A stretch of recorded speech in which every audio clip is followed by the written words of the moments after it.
Hey guys, welcome back to my channel. It's Ishmael from Conjured Realm. Okay, so in today's video, I wanted to talk to you guys about how to get an SP to start treating you better. Now, when I say SP, I don't always mean someone romantic. An SP means specific person, so that can be your bus driver, someone you see at the bank, or your parents, or brother, sister. It doesn't matter who you are trying to target. SP is just someone specific.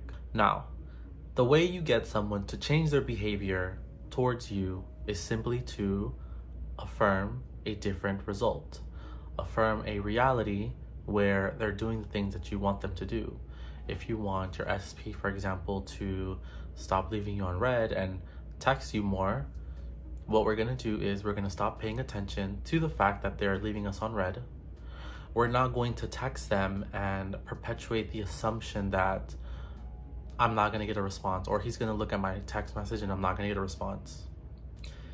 You actually are assuming that you won't be getting a response. Therefore, your 3D reality reflects back to you what your dominant assumption is. The basis of everything that you're gonna wanna do to change someone's behavior is to affirm and persist. Affirm a new story and persist in that new story until it reflects onto your 3D. Me personally, while I'm in the middle of changing a person to my desired outcome, I am very big on cutting contact. I'm huge on cutting contact because I feel like that is the easiest way to start getting into the habit of seeing them differently, especially when you don't have the 3D in your face of them doing the things that you don't like. That way you don't get triggered and you can persist and affirm easier. Some people argue, well, I've been affirming and persisting, but they're not changing. I was telling my aunt that they're always doing this and this and that. Well, that's the problem. You're gossiping, basically affirming the same old story.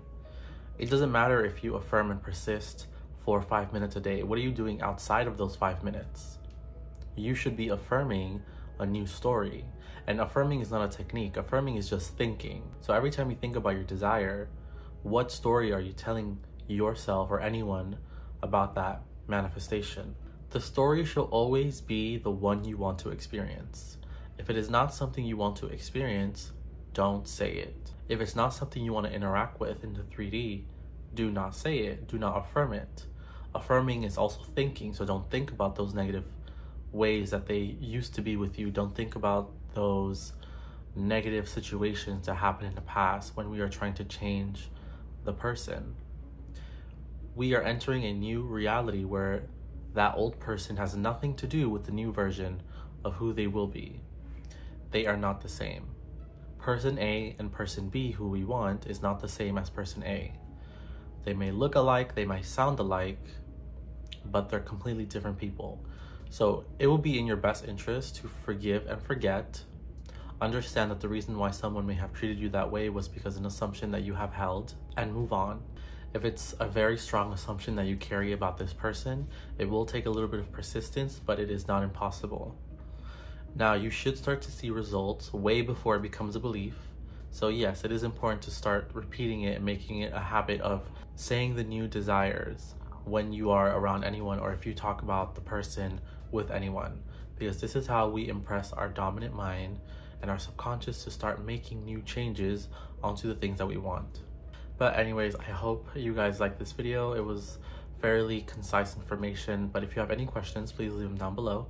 If you want one-on-one coaching, email me at conjuredrealm@gmail.com.